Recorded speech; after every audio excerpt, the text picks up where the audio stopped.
Flat প্রতারণা মামলায় অস্বস্তি বাড়ল অভিনেত্রী তথা তৃণমূল সাংসদ নুসরাত জাহানের। নিম্ন আদালতে ধাক্কা বসিরহাটের সাংসদের। নিম্ন আদালতে সশরীরে হাজিরা দিতেই হবে বসিরহাটের তৃণমূল সাংসদকে। আলিপুর জজ কোর্ট মঙ্গলবার এই নির্দেশ দিয়েছে।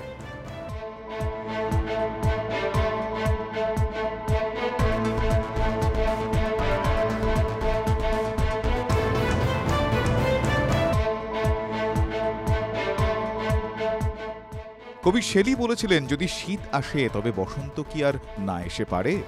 এমনই এক মাঘের শুরুতে বসন্ত সত্যি উঁকি দিয়েছিল পরিচালক অভিনেতা কৌশিক গঙ্গোপাধ্যায় ও অভিনেত্রী চূর্ণী গঙ্গোপাধ্যায়ের অন্দরমহলে।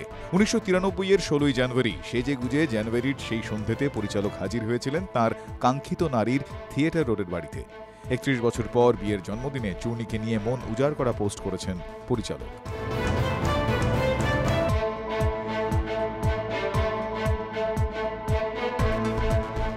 মাত্র একদিন হয়েছে মাকে হারিয়েছেন তৃণমূল যুবনেত্রী সায়নী ঘোষ। বাবা মায়ের একমাত্র মেয়ে তিনি। এই ঘটনায় কার্যত ভেঙে পড়েছেন।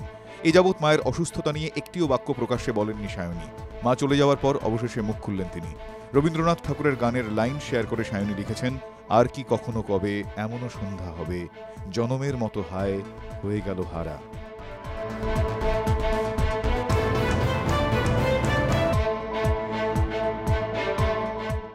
নুসরাত ফারিয়ার পর এবার অপু বিশ্বাস। বঙ্গবন্ধুর জীবনী নিয়ে তৈরি শ্যাম বেনেগালের ছবি মুজিবে শেখ হাসিনার চরিত্রের সম্প্রতি অভিনয় করতে দেখা গিয়েছে নুসরাত ফারিয়াকে।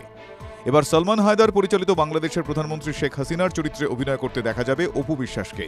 ছবির পরিচালক সলমান হায়দার সংবাদ মাধ্যমকে জানিয়েছেন, শেখ হাসিনার চরিত্রে অভিনয় করার জন্য অপু মাত্র 100 টাকা পারিশ্রমিক নেবেন।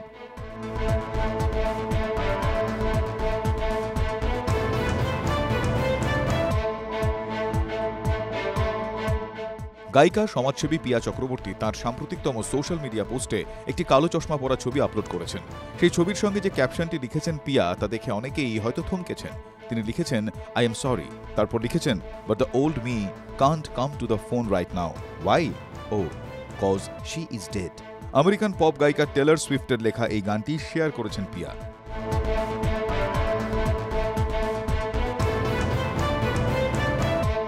দাদাগিরিতে গিয়েছিলেন ছোট পর্দার অভিনেত্রী রনিতা দাস। সেখানে সৌরভ গঙ্গোপাধ্যায়ের সঙ্গে ছবি পোস্ট করেছেন তিনি এবং সেই ছবি তাঁর সামাজিক মাধ্যমে আপলোড করে ক্যাপশনে লিখেছেন, যতবারই তোমার সঙ্গে দেখা হয় এই জাদু অনুভব করি আমি। তুমি আমাকে অনুপ্রাণিত করো, তোমার ইতিবাচকতা আমাকে সমৃদ্ধ করে। তোমার সঙ্গে ফের দেখা হওয়া সৌভাগ্যের বিষয়।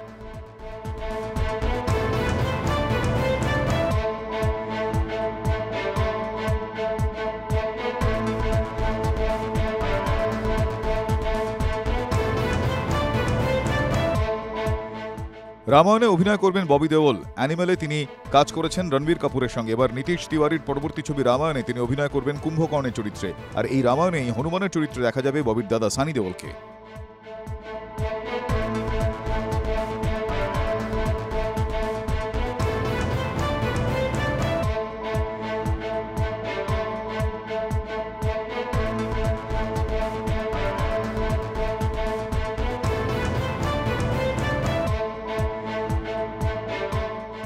সানি দেওল অভিনীত এক ছবিতে ক্যামেও চরিত্রে অভিনয় করছেন সলমান খান। 16 জানুয়ারি মঙ্গলবার ছবির শুটিংয়ে যান সলমান। ছবির নাম সফর। বেলা 2টো থেকে শুটিং স্পটে হাজির হয়েছিলেন সলমান। 2024 সালেই মুক্তি পাবে ছবিটি।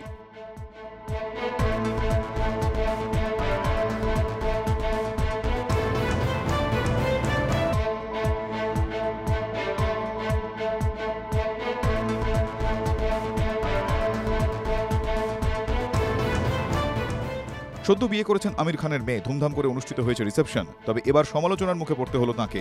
ইনস্টাগ্রামে মুখে সিগারেট নিয়ে ছবি পোস্ট করেছেন তিনি। সিগারেটটি যদিও জ্বলন্ত ছিল না, তবু ইরার ওই পোস্ট দেখে তাকে একহাত নিয়েছেন নীতি পুলিশেরা।